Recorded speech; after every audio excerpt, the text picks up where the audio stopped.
अभी मन्नू मूवीज़ देखने वाले भाई सभी दर्शकों को पवन मलिक मोखरा की हाथ जोड़कर राम राम और नमस्ते। आज फिर हम अपने गांव मोखरा में आए हैं और आजकल सबसे जो हिट चल रही हैं साध्वी सोमनाथ जी हर मीडिया चैनल पर छाई हुई हैं। जब भी कोई भी अपना सेल फोन यूट्यूब फेसबुक खोला है तो सबसे जो पहला चेहरा दिखाई देता है वो साध्वी सोमनाथ जी का दिखाई देता है। तो आज एक सीधा इंटरव्यू, कई सारे दर्शकों के सवाल और जैसा अपना ट्रेडमार्क है सीधी बात नो बकवास। तो नमस्ते जी। आदेश जी। सबसे पहले तो मैं आपको कहना चाहूँगा, जैसे मैंने अभी बताया कि यूट्यूब पे, फेसबुक पे, इंस्टा पे, जहाँ भी सोशल मीडिया खोलो वहाँ साध्वी सोमनाथ है। तो इतनी फेमस हो गया तो मज़ादार है होगा ना जी, ऐसा कुछ ना है। अच्छा लगता है पर ऐसा भी कुछ ना है। अच्छा तब लगेगा जब आके यहाँ 100 लोग ये बोले कि हमारे आराम है, वो ज़्यादा फेमस होना सही लगेगा। और फेमस भी क्या है कि उसमें नाम होगा कि भाई इस धुने से काम हुआ। अच्छा, जैसे अब आप कहो, मैं कई बातें सीधी सीधी कहूँगा, दारू छुटवाने की आपने मेरे पहले इंटरव्यू में बोला, उसके बाद दूसरे में ही बोला दारू छुटवाने की। क्या प्रोसीजर है दारू छुटवाने का? कई जो इस इंटरव्यू ने सुना है वो मेरे द्वारा कमेंट कर रहे हैं, मैं सबके जवाब नहीं दे सकता। तो आप बताओ क्या प्रोसीजर है दारू छुटवाने का? कितने % गारंटी है दारू छुटवाने की? गारंटी तो किसी भी चीज़ की नहीं है जी, पर पिछली बार 97 लोग आए थे, उनमें से 77 लोगों की दारू छूट चुकी है और कल वो अपना तागा भी बंधवा गए और केड़े भी चढ़ा गए। दारू छुटवाने का प्रोसीजर ये है, 2 बोतल, 5 लड्डू, 1 सिगरेट की डब्बी लेके आनी होती है। बोतल जो आप लेके आओगे उस बोतल के अंदर से, उस बोतल में से आप इंग्लिश की लेके आ रहे हो तो 3-3 चम्मच हम इंग्लिश की 3 बार में करके पिलाएंगे। देसी की आप लेके आ रहे हो तो डिस्पोजल के जो इतने कप होते हैं 3 पैक वो पिलाएंगे, और पिलाएंगे बिना पानी की और भभूत मिला के। पीनी है तो पियो, नहीं तो मत पियो। किसी की इच्छा है तो पियो, नहीं तो मत पियो। और उसी से ही दारू छुटती है। 100 की 100 तो मैंने पहले भी गारंटी नहीं ली। हाँ, पर 100 बंदे आएंगे तो 80 का काम होगा यहाँ। जैसे भाई कोई भी दारू छुटवाने के लिए आ गया, आपने जो सामान मंगाया वो मंगा लिया, उसके अलावा कोई कैश की भी कोई पर्ची कटनी है या कोई रुपया वगैरह कुछ लेना? ऐसा कुछ नहीं है। बहुत से लोग आ चुके हैं और बहुत से लोगों का कल इंटरव्यू भी हुआ है, सब ने बताया होगा।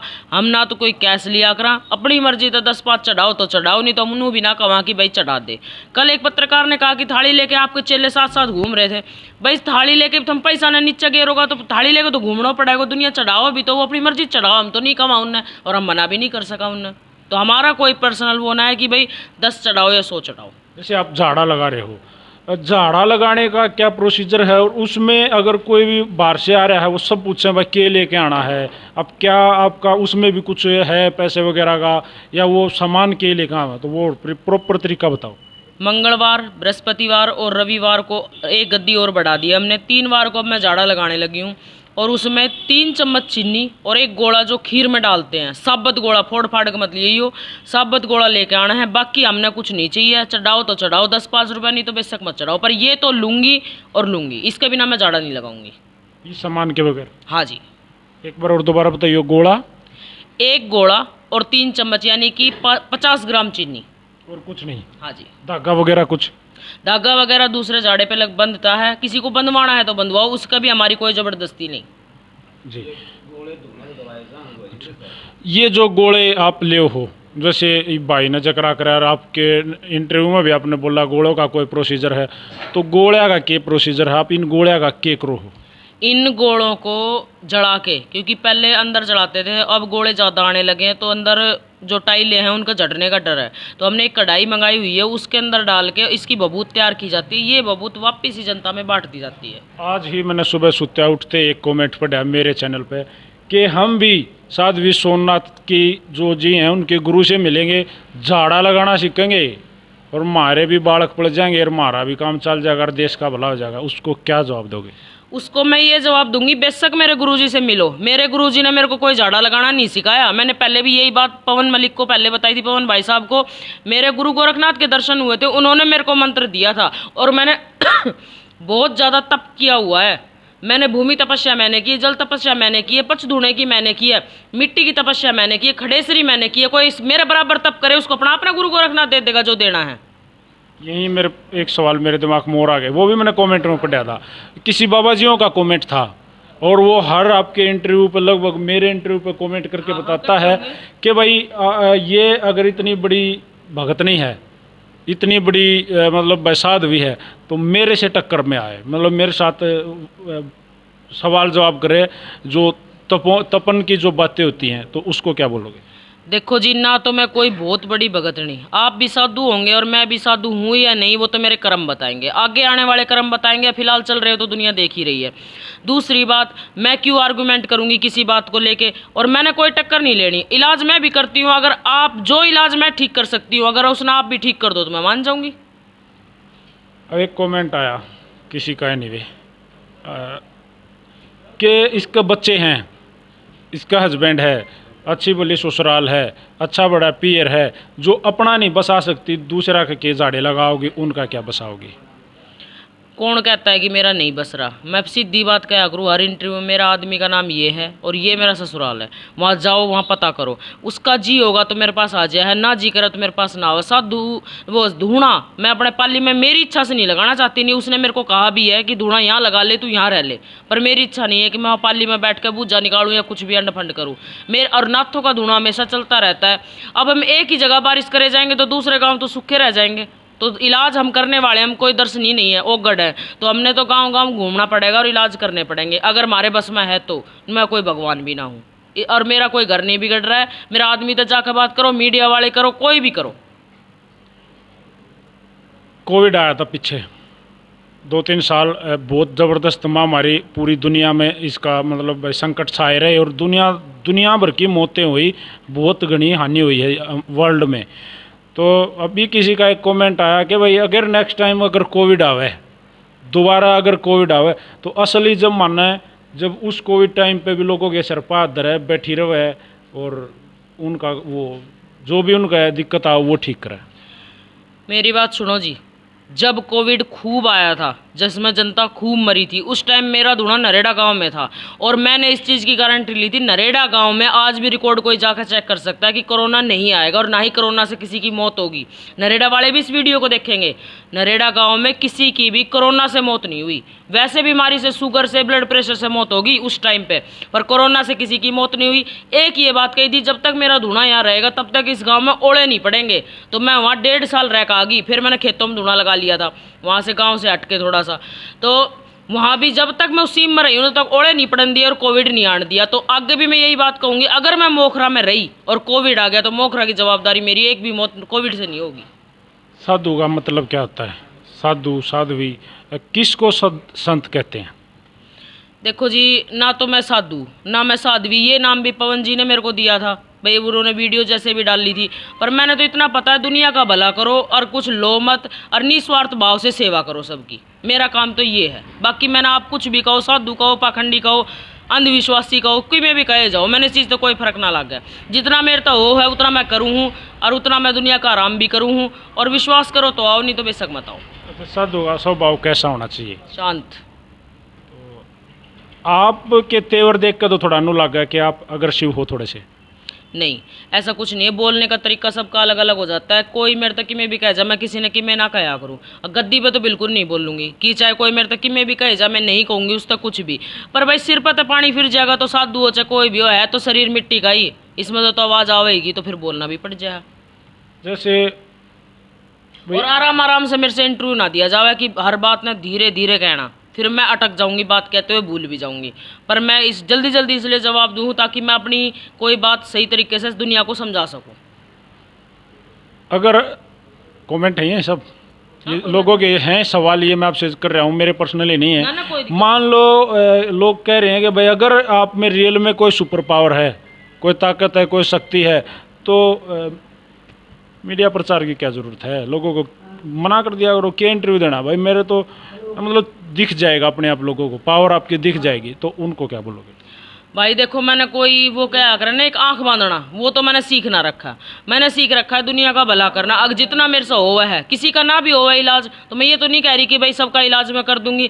बाकी मीडिया कहीं भी प्रचार फैलता है, क्योंकि अब 1-2 धाम टक्कर में चल रहे हैं, किसी धाम का मैं नाम नहीं लूँगी, तो मान लें वहाँ से भी मीडिया वाले आ जाते हैं, और कोई धाम है वहाँ से मीडिया वाले आ जाएंगे, तो उनसे ये थोड़ी कही जाएगी कि आप लोग वापस चले जाओ। और कोई आके यहाँ कोई सीएम भी आ सकता है, कोई चीफ मिनिस्टर भी चीफ मिनिस्टर तो सीएम ही हो गया, पीएम भी आ सकता है, कोई भी आ सकता है। मैं किसने कह दूंगी भाई उरम मता?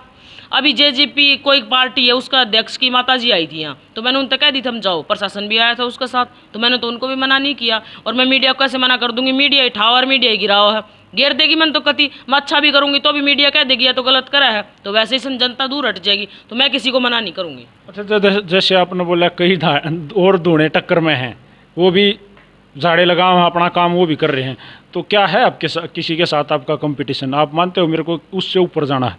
मेरे को किसी से ऊपर नहीं जाना, मेरे को दुनिया का, मैं कई बार कहूँ यह बात है, मेरे को किसी से ऊपर नहीं जाना, मेरे को अपना काम करना है। कोई मेरी टक्कर में मैंने मानता हो, कल एक पत्रकार आया था, बोलूँ या ना बोलूँ? कल एक पत्रकार आया था किसी दाम से, दाम का नाम नहीं लूंगी मैं, उस पत्रकार ने भाज भाज का सबका इंटरव्यू लिया, यहाँ क्या हो रहा है, या क्या हो रहा है, यहाँ किसी के जब भीड़ मारी ना सुना है, हम चिल्ला चिल्ला के तख्त पे खड़ा होकर मर जाओ, तो उस पत्रकार की कौन सुना? किसका फायदा हुआ, किसका फायदा हुआ, इतनी करके चला गया। और भी तो पत्रकारों ने इंटरव्यू खड़े होकर लिए, रुक भाई नो बता आराम हुआ कि ना हुआ, उसमें दुनिया ने बता भी रखी है आराम हुआ है। उसने ये कहा इस गाँव में पानी की और जनता के बैठने की व्यवस्था नहीं है, यहाँ पे चाय और पानी हमारे बोलू भाई साहब है जिनका खोखा है, फ्री में मिलती है जिसने भी चाय पी है। और दूसरी बात, खाने की व्यवस्था कल की थी, 20 रुपये में 5 पूरी एक सब्जी, ये व्यवस्था बोलू भाई साहब ने की थी। दूसरी, गाड़ियों की पार्किंग सही तरीके से कराई। तीसरी, और दामों पे तो टाटी लगा रखी होंगी, हमारे मोखरा गांव की जो कमेटी और पंचायत है ना, उन्होंने पार्क दे दिया मंदिर के लिए, और पक्के कमरे बने हुए और सब में पंखे कूलर लगे हुए हैं, और कूलर की व्यवस्था हम जल्दी कराएंगे, पंखे सब में 4-4 पंखे हैं। तो फिर क्या व्यवस्था खराब है? एक टैंकर और एक टंकी पानी की लगातार बर्फ से भरी हुई खड़ी हुई थी, फिर क्या व्यवस्था बिगड़ गई हमारी? मान लो कल ने कोई या आज ने कोई किसी सोशल मीडिया वाले के थ्रू, मेरे थ्रू या किसी और भाई के थ्रू जो माइक लेके आपके पास आते हैं, कोई चैलेंजिंग बंदा आ जाए, ये ठीक करके दिखाओ, ये दिक्कत है इसको, ये ठीक करके दिखाओ, हम बैठे हैं, अगर आपने ये ठीक कर दिया तो यू आर गुड, नहीं है तो यू आर फ्रॉड। हाँ बिल्कुल, मैं इस तरीके का चैलेंज बिल्कुल एक्सेप्ट नहीं करूंगी, क्योंकि इस तरीके का चैलेंज अगर मैंने लिया तो शक्ति भी हमारे से रुस्सा है। मैं उससे एक के बात कहूंगी कि मैं अपनी वाली पूरी कोशिश करूंगी, आगे इसका कर्म भी होगा। मान ले उसने कोई बुरा कर रखा हो, मेरे तो ना हो वो ठीक, हाँ, पर मैं 100 की 110% कोशिश करूंगी कि वो बंदा ठीक हो, पर मैं चैलेंज किसी का एक्सेप्ट नहीं करूंगी, क्योंकि चैलेंज में मुझसे काम होगा भी नहीं। अब भीड़ डेली टू डेली बढ़ती जा रही है, जैसे आपने बताया वह किसी पत्रकार ने बोला व्यवस्था ओके नहीं है, तो फ्यूचर प्लान क्या है? भीड़ तो 100% नेचुरली बात से अगली बार और दुगनी होने वाली है, तो फिर जैसे कल कई बंदे ऐसे वापस से चले गए जिनका झाड़ा ही नहीं लग गया, तो क्या होगा? देखो जी, मेरे को पता है भीड़ बढ़ेगी, और एक बार इंसान उठा करे फिर इंसान गद्दे से गिरा करे, पर हमने ऐसा कुछ नहीं करना, गिरना है। हमने जितना है उतना भी हमारे पास रह जाएगा तो भी हमने बहुत है। दूसरी बात, पानी की व्यवस्था होगी, अब वहाँ बैठने की भी व्यवस्था है, और जो रही लाइन में चलने की, उसके लिए हमने अब जो गद्दी आएगी एतवार की, उसने हम वो बल्लियों का इंतजाम करेंगे, लाइन से सब लोग चलेंगे, मेरे पास लाइन से आएंगे, सभी का झाड़ा लगेगा। देखो हाथ जोड़ के प्रार्थना करूँ, सभी थोड़ा इंतजार किया करो, झाड़ा सबका लगेगा। कल 3000 आदमी निपटाए हैं और 3000 के सब झाड़ा लगवा गए हैं, 1-2 गाड़ियाँ वापस भी चली गई हैं। मत जाया करो, चाहे रात में 12 बजे झाड़ा लगाना हो, मैं लगाऊंगी, थोड़ा सा वो रखा करो संयम। 1 मिनट रुक जा भाई, एक वीडियो लास्ट बना तो भाई, एक हम और दिखा रहे हैं आपका, जो इन्होंने अभी अभी बात करी कि भाई यहाँ जो गोले नारियल चढ़ाए जाते हैं, पूरे नारियल वो ये बेच देते हैं, वो नारियल बिल्कुल नहीं बेचे जाते हैं, वो नारियल जलाए जाते हैं, और पीछे वो धुआं चल रहा है। एक बार बैक साइड जाकर दूर से जाकर वो धुआं दिखा दो, तो वो कढ़ाई में आग जलन लाग रही है, उसमें बिल्कुल गोले पड़े हैं, तो वो गोले इसमें जलन लाग रहे हैं, दिखागा मैं एक बात और, गोले का था आपने बता दिया, गोले तो आप दिख गए भाई, जलन लाग रहे हैं, कोई बात को नहीं। दारू का के बना है? दारू नहर में जाओ, हर मुरथल धाम लेकर गई थी की बार 6 बोतल, और एक ने कमेंट भी कर रखा है कि मुरथल धाम में दारू नहीं चढ़ती, वहाँ लिखा हुआ है दारू चढ़ाना सख्त मना है। उसका टैग मेरे को ला के दे कि मुरथल के मंदिर पे ऐसा लिखा हुआ है, और वीडियो में डाले। आज पवन मलिक मोखरा मुरथल जाने वाला है, रियल में आज मैं मुरथल जाने वाला हूँ। यहाँ से जाने के बाद में कौन से मंदिर में अपना वो दारू चढ़ाई है? केसर मलबावरी के मंदिर में, छोटू राम जो यूनिवर्सिटी है उसके पीछे वो मंदिर है, मुरथल मेन रोड पे मंदिर है, सोनीपत वाले रास्ते पे, और वहाँ केसर मलबावरी का, नागे बाबा का मंदिर कहीं भी पूछ ले। मैं नागे बाबा के मंदिर में गया हूँ, बाबा बुद्धनाथ जी वहाँ पे हैं। हाँ। और मैंने बाबा बुद्धनाथ जी का इंटरव्यू भी कराया है, और मैं वहाँ पहले भी गया हूँ, तो मैं आज फिर वहाँ जाके ये फीडबैक दूंगा, देखूंगा उड़ के उड़े दारू क्यों पहुँचाई, वो शराब मुरथल ही क्यों पहुँचाई। 6 बोतल हमने पहुंचाई थी 90 बोतलों में से। 6 बोतल इसलिए पहुंचाई कि जिस देवता का नाम लेकर जिसकी जोत पे मैं दारू चढ़ाऊँ हूँ वो देवता केसरमल बावरी है और वो उसी का ही मंदिर है, तो उसका प्रसाद तो उस तक पहुँचाना पड़ेगा ना। तो ये थी वही साध्वी सोमनाथ जी। और अब की बार हम नहर में, एक पत्रकार ने मेरे से कहा था कि आपके पास उसकी कोई वीडियो है जो कि आपने नहर में बोतल डाली, तो जैसे हमने इस धुएं की वीडियो बनाई है ना, इस तरीके से अब की बार जो बोतलें चढ़ेंगी उनको नहर में डालते हुए हम वीडियो बनाएंगे जी। खोल के डालते हैं, सब बोतल भी ना डालना, सब डाल दिया रोने जाको को पानी पात देनी बेचारा सारी रात का दुखी होगा उड़ा वो एक आदमी छा जा तो ये तो मजाक था भाई। और आज हमारे साथ जुड़ी साध्वी सोमनाथ जी और इंटरव्यू करे, हमने बात करी, बहुत बढ़िया लगी।